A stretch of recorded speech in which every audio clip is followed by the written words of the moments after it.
السلام علیکم ورحمۃ اللہ وبرکاتہ۔ الحمد للہ رب العالمین والصلاة والسلام علی سید الانبیاء والمرسلین، اما بعد، بسم اللہ الرحمن الرحیم۔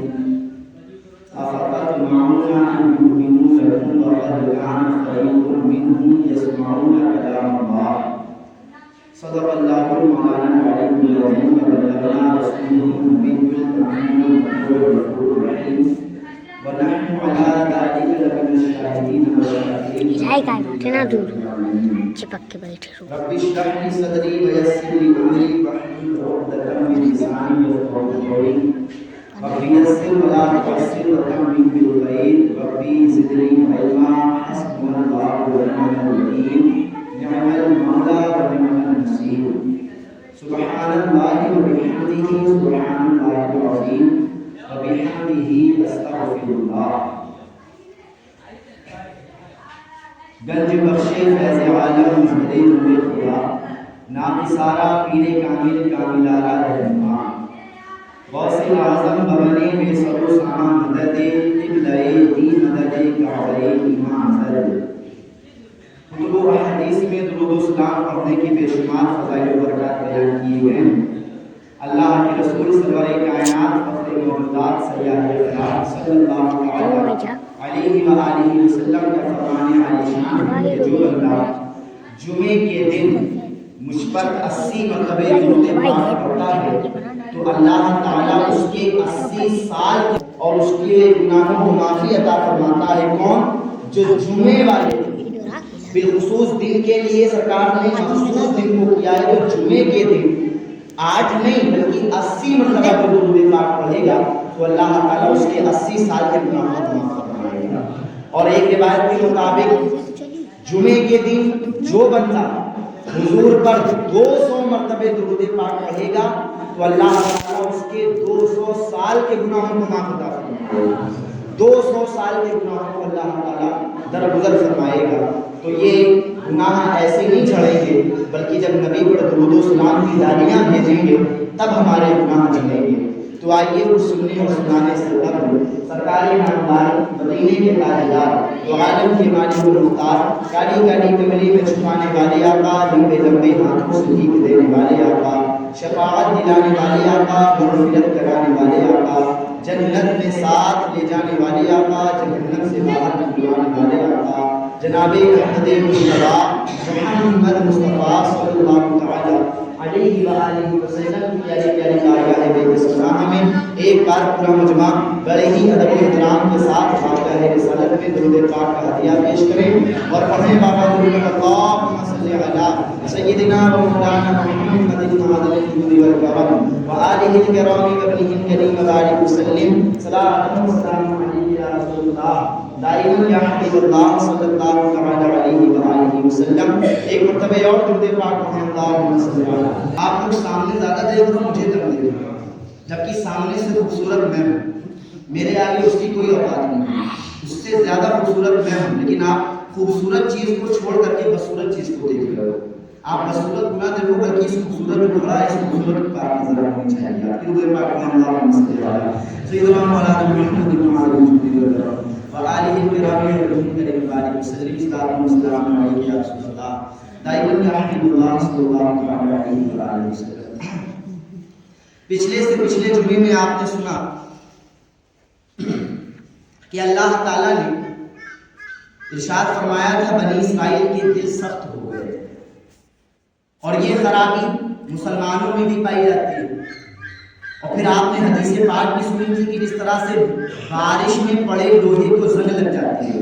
سنا تھا کہ نہیں سنا تھا بھائی؟ یاد ہے آپ لوگوں نے حدیث نہیں سنا تھا کہ جس طرح سے پانی بارش میں پڑے لوہے کو زنگ لگ جاتی ہے، اسی طرح سے بندوں کے دلوں کو بھی زنگ لگ جاتی ہے۔ تو اب لوہے پر زنگ لگے تو اسے تو چھٹایا جا سکتا ہے، لیکن جب دل پر زنگ لگے گی تو وہ زنگ کیسے چھوٹے گی؟ تو اس کا علاج بھی آپ نے سنا تھا جو سرکار کی زبان سے بیان کروایا گیا کہ حضور نے فرمایا کثرت ذکر الموت و تلاوت القرآن، کہ موت کو یاد کرو اور قرآن کی تلاوت کرو۔ یہ دو کام اگر کرو گے تو دل سخت نہیں رہے گا بلکہ دل ملائم ہو جائے گا اور دین کی بات دل پر اثر ہونا شروع ہو جائے گا۔ یہاں تک آپ سن چکے ہیں۔ اب اس کے آگے اللہ تعالیٰ فرماتا ہے أَفَتَطْمَعُونَ أَن يُؤْمِنُوا لَكُمْ وَقَدْ كَانَ فَرِيقٌ،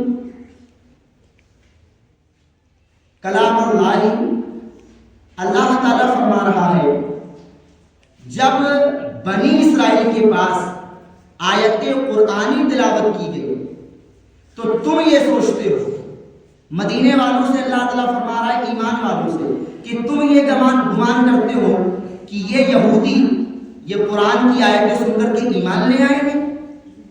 ایمان لے آئیں گے؟ ہرگز نہیں، بالکل نہیں۔ اللہ تعالیٰ مدینے کے انصاری صحابیوں سے کہہ رہا ہے۔ دیکھیے صحابہ میں دو جماعتیں ہیں، ایک مہاجرین ہیں، ایک انصار ہیں۔ مہاجر اسے کہتے ہیں جو مکہ سے مدینہ ہجرت کر کے آئے تھے، انہیں مہاجرین کہا جاتا ہے، اور انصار صحابہ انہیں کہتے ہیں جو پہلے سے مدینہ میں موجود تھے، ہجرت نہیں کر کے آئے تھے، انہیں انصاری کہا جاتا ہے، انصار صحابہ کہا جاتا ہے۔